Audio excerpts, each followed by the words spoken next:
Hello YouTube, Gaming Goddess here with a review on Akiba's Trip, or Akiba's Strip, Undead and Undressed, an action-adventure game for the PlayStation 3, PlayStation 4, and PlayStation Vita. Set in the Japanese city of Akihabara, the shopping area has been overrun by a group called synthesizers who prey on the innocent. Our main character, Nanishi, or Goddess in my case since I name all my characters that, is a typical high school otaku type character who violently strips off the clothing of these synthesizers creatures. But I'll go into more detail about that later, so with that being said, let's get into the review.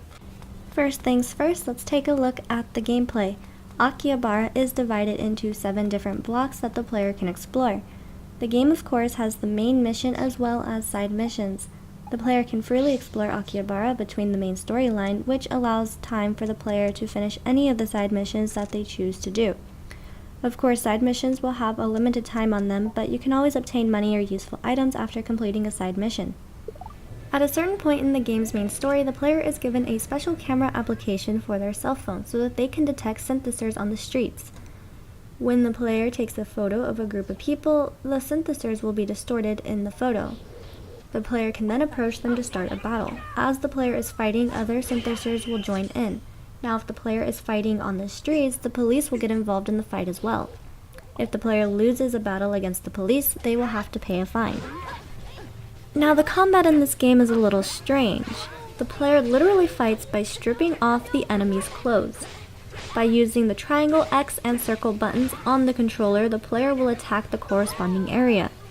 Triangle is the head, X is the body, and circle is the legs. The more the player attacks the area, the easier it will become to strip the enemy. Once all the article of clothing have been removed, the player is victorious. But just remember that the enemy can also strip your clothing off too. Enemies will drop clothes, weapons, and money, so it's wise to pick everything up. The player can then upgrade any of the weapons or clothing that they obtain during the game. I think it's a good feature for what it is. This will help get rid of the weaker items, but of course it will cost some money. Aside from upgrading, there are also tons of shops located in Akihabara that the player can visit. Shops will sell weapons, clothing, and items that will help the player become more efficient in stripping off a certain article of clothing, such as miniskirts and Lolita dresses and things like that. That pretty much covers the gameplay. Let's now take a look at the graphics and audio. Now, I'm not sure if there's much of a difference, but playing the Vita version of this game, the 3D graphics didn't look all that great. The still anime images and even the anime intro at the title screen looked really good, but when it came to the 3D models, they didn't look all that great in my opinion. Of course, there were other things that bothered me as well, like the occasional clipping, and when the main character, any character has something on their back, it's just kind of there. There's a huge gap between the body and the actual item itself. It just looks awkward, you know?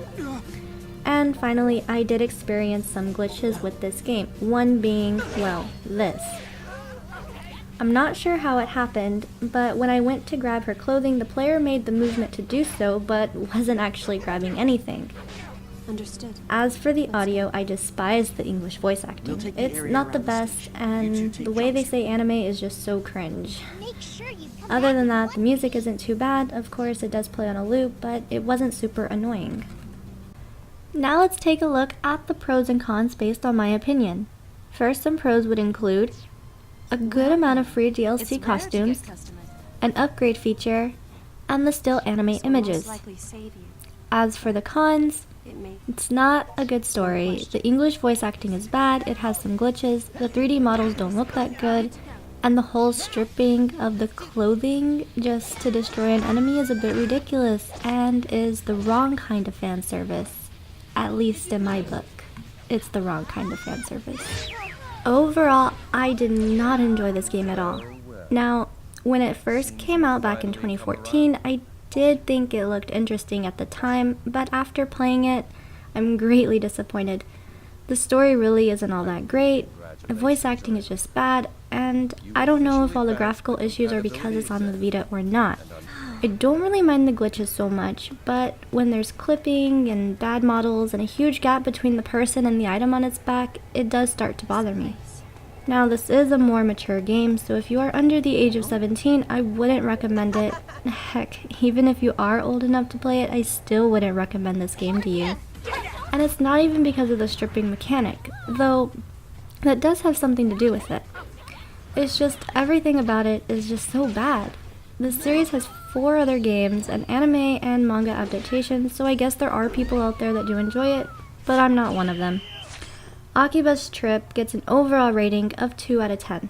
This is my personal opinion, and hey, even after my review, if you still feel like checking it out, then feel free to. I'm definitely not going to stop you. If you like this review, remember to leave a like. Also, leave me some comments with your opinions, or if you just want to say hi. I love reading what everyone has to say. Don't forget to subscribe if you're new, and in case you didn't know, I do have a Patreon page as well. This has been a Gaming Goddess review, and remember to keep on gaming.